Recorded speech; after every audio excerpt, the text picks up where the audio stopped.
নমস্কার বন্ধুরা, সুপর্ণার হেসেলের আরও একটি নতুন রেসিপিতে আপনাদের সবাইকে জানাই অনেক অনেক স্বাগত। আজকে আমি আপনাদের সঙ্গে শেয়ার করব মৌরলা মাছের চচ্চড়ির রেসিপি। কাঁচা টমেটো আর আলু দিয়ে মৌরলা মাছের এই চচ্চড়িটা গরম গরম ভাতের সাথে খেতে কিন্তু অসাধারণ লাগে। আজকে আমি নিয়েছি সামুদ্রিক মৌরলা মাছ, তবে আপনারা এই রেসিপিটা এমনি মৌরলা মাছ অথবা যে কোনো চুনো মাছ দিয়েই বানাতে পারেন। 350 গ্রাম সামুদ্রিক মৌরলা নিয়েছি আর সামান্য একটু লবণ আর হলুদ দিয়ে প্রথমে মাছটাকে ম্যারিনেট করে নিচ্ছি। মাছটা ম্যারিনেট করে নিয়ে 15 থেকে 20 মিনিটের জন্য এইভাবেই রেখে দেব। মাছের মাথাগুলোকে কিন্তু কেটে বাদ দিয়ে দিয়েছি, কারণ এই মাছের মাথা আমাদের বাড়িতে কেউই খেতে ভালোবাসে না। আজ মাছের চচ্চড়িটা আমি বানাবো কাঁচা টমেটো আর আলু দিয়ে। এখন কিন্তু বাজারে একদম ফ্রেশ কাঁচা টমেটো কিনতে পাওয়া যাচ্ছে, আর এইভাবে টমেটো দিয়ে মাছের চচ্চড়িটা বানালে খেতেও লাগে দারুণ। দেখুন, আমি আলু, টমেটো আর পেঁয়াজ সবকিছুই লম্বা লম্বা করে কেটে নিয়েছি। মশলা বানানোর জন্য একটা বাটিতে নিয়ে নিয়েছি 1.5 চা চামচ জিরে, 2 চা চামচ সর্ষে, 6টা কাঁচা লঙ্কা, দিয়ে দিলাম 1/2 চা চামচ হলুদ গুঁড়ো আর 1/2 চা চামচের থেকে সামান্য একটু বেশি লবণ। এই সবকিছুকে মিক্সার গ্রাইন্ডারের জারে নিয়ে ভালোভাবে বেটে নিতে হবে।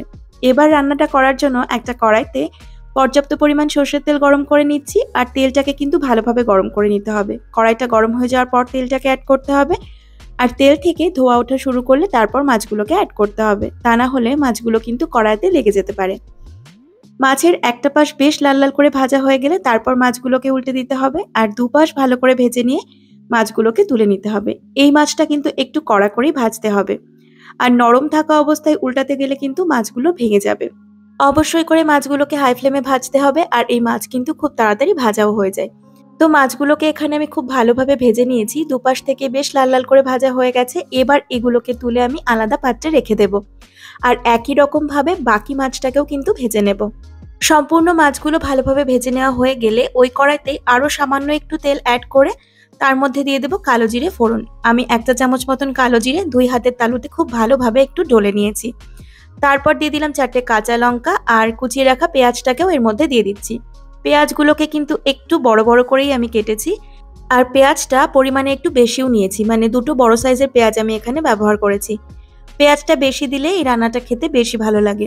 বেশ কিছুক্ষণ সময় ধরে পেঁয়াজটাকে ভালোভাবে ভেজে নিয়েছি। পেঁয়াজটা সফট হয়ে গিয়ে হালকা ব্রাউন হতে শুরু করেছে।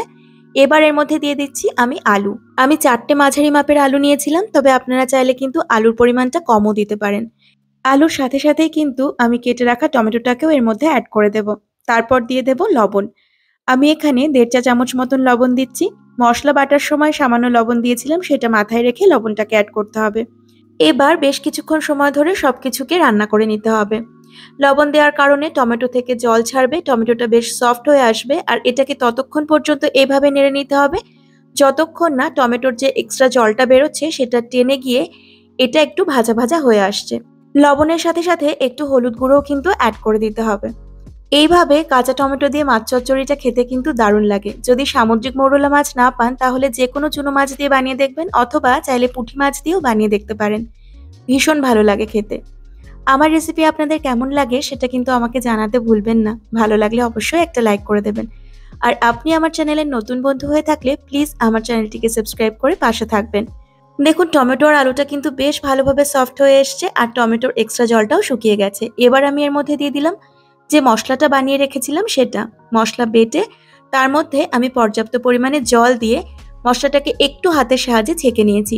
সর্ষের যে বড় দানাগুলো বা খোসাগুলো থাকে সেগুলোকে একটু নিংড়ে বাদ দিয়ে দিতে হবে। আপনারা চাইলে স্ট্রেনারের মাধ্যমেও ছেঁকে নিতে পারেন, অথবা চা ছাঁকনি দিয়েও ছেঁকে নিতে পারেন। এবার এটাকে একটু ফুটে উঠতে দেব, তারপর ঢাকা দিয়ে রান্না হতে দেব 7 থেকে 8 মিনিট মতন। মিডিয়াম ফ্লেমে আমি এটাকে 8 মিনিট মতন ফুটিয়ে নিয়েছি। এবার এর মধ্যে ভেজে রাখা মাছগুলোকে দিয়ে দিলাম।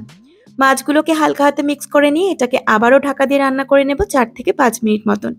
মাছগুলো বেশ ভালো করে মজে যাবে, আর এই যে এক্সট্রা জল জলে ভাবটা রয়েছে সেটাও কিন্তু অনেকটা টেনে আসবে। আমি আবারও ঢাকা দিয়ে দিলাম। এবার ফ্লেমটাকে লো টু মিডিয়ামে রাখতে হবে। মিনিট 4 পর আবারও ঢাকনাটাকে খুলে নিয়েছি, আর এবার কিন্তু খুব হালকা হাতে এটাকে একটু মিক্স করতে হবে, তা না হলে মাছগুলো ভেঙে যেতে পারে। এবার কড়াইটাকে আলগা রেখেই এভাবেই 2 থেকে 3 মিনিটের জন্য রান্না করে নেব। দেখুন, আমার মাছ চচ্চড়িটাকে আরো 2-3 মিনিট ফুটিয়ে নেওয়া হয়ে গেছে। এবার আমি এটাকে নামিয়ে নেব। আর এই হালকা ঝোল যেটা দেখতে পাচ্ছেন এটা কিন্তু ঠান্ডা হয়ে গেলে অনেকটাই টেনে আসবে।